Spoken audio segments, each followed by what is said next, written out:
के चयन और नियुक्ति के लिए कैबिनेट के फैसले ने कई आईपीएस अफसरों की उम्मीदों पर पानी फेर दिया है।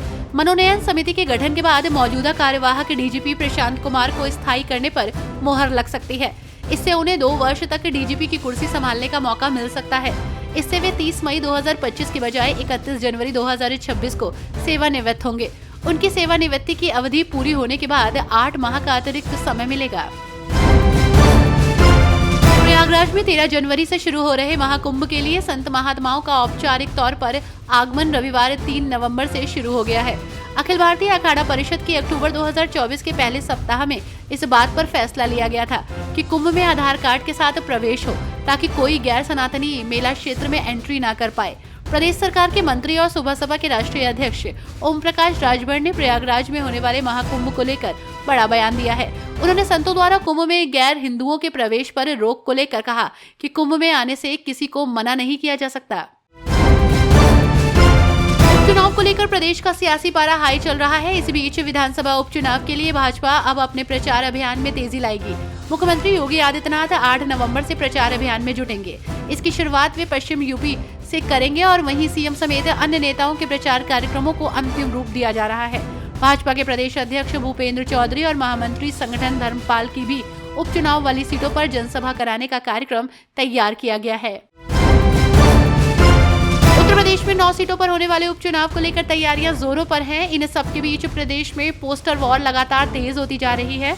मुख्यमंत्री योगी आदित्यनाथ के बयान बटेंगे तो कटेंगे से शुरू हुई बयानबाजी का दौर अब और तीखा होता जा रहा है। लखनऊ स्थित श्रद्धेय अशोक सिंगल चौराहे पर लगा एक पोस्टर फिर चर्चा का कारण बन गया है। पोस्टर पर सीएम योगी के बयान बटेंगे तो कटेंगे पर पलटवार किया गया है। दरअसल इस पोस्टर पर लिखे स्लोगन में हिंदुस्तान को सारे जहां से अच्छा बताया गया है। विश्व प्रसिद्ध देव दीपावली 15 नवंबर को मनाई जाएगी। इस बार देव दीपावली को खास मनाने के लिए काशी विश्वनाथ धाम गंगा द्वार के सामने रेती पर आतिशबाजी और चेत सिंह घाट पर लेजर शो होगा। उप निदेशक पर्यटन आर.के. रावत ने बताया कि इसी सप्ताह विदेश से आतिशबाजी करने वाली तकनीक टीम गंगा पार आतिशबाजी स्थल का भ्रमण कर क्षेत्रफल आदि तय करेगी। इसके बाद उसका ट्रायल किया जाएगा। प्रयागराज में सूदखोरों के उत्पीड़न से तंग आकर एक युवक ने खुदकुशी कर ली। आरोप है कि मूल रकम और ब्याज के पैसे चुकता होने के बावजूद सूदखोर और पैसों की डिमांड करते थे और खुदकुशी करने वाले युवक को मानसिक और शारीरिक रूप से परेशान कर धमकी भी देते रहते थे। 2 दिन पहले सूदखोर उसके घर पर आ गए थे और एक बार फिर से धमकाया था। यूपी कैबिनेट ने पुलिस महानिदेशक बनाने को लेकर नया प्रस्ताव पास किया है। इसके तहत अब यूपीएससी में पैनल न भेजकर उत्तर प्रदेश सरकार अपना एक पैनल तैयार कर उससे पुलिस महानिदेशक बनाएगी। इस पुलिस महानिदेशक के चयन और नियुक्ति के लिए कैबिनेट के फैसले के बाद कई आईपीएस अफसरों की उम्मीद पर पानी फिर गया है। डोनाल्ड ट्रंप को बहुमत मिलने के बाद नेताओं की प्रतिक्रिया सामने आ रही है। इस बीच सपा के नेता पूर्व मंत्री आईपी सिंह ने राष्ट्रपति चुनाव के रिजल्ट पर सोशल मीडिया साइट एक्स पर एक पोस्ट के जरिए अपनी प्रतिक्रिया दी है। उन्होंने अपने पोस्ट में लिखा है कि भारतीय मूल की एक होनहार महिला कमला हैरिस, जो अमेरिका में पहली महिला राष्ट्रपति बनकर इतिहास रच सकती थी, आज वे हार गई। दुख इस बात का है कि मोदी भक्त एक भारतीय महिला की हार पर जश्न मना रहे हैं।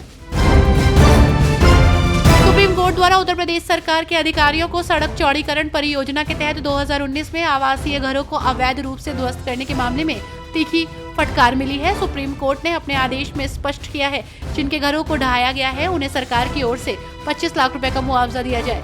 इस मामले में सख्त फटकार लगाते हुए सुप्रीम कोर्ट ने उत्तर प्रदेश के अधिकारियों के रवैये को दमनकारी बताया है। फतेहपुर सीकरी और विजयपुर सीकरी विवाद में पद्मश्री के मोहम्मद पर फतेहपुर सीकरी के इतिहास को विकृत करने का आरोप है। अतिरिक्त सिविल जज सीनियर डिवीजन 1 के न्यायालय में सुनवाई हुई। इस केस में वादी आर्य संस्कृति संरक्षण ट्रस्ट के अधिवक्ता अजय प्रताप सिंह हैं। अजय प्रताप सिंह ने बताया कि फतेहपुर सीकरी का मूल नाम विजयपुर सीकरी है, जिसे बाबर ने बदला था।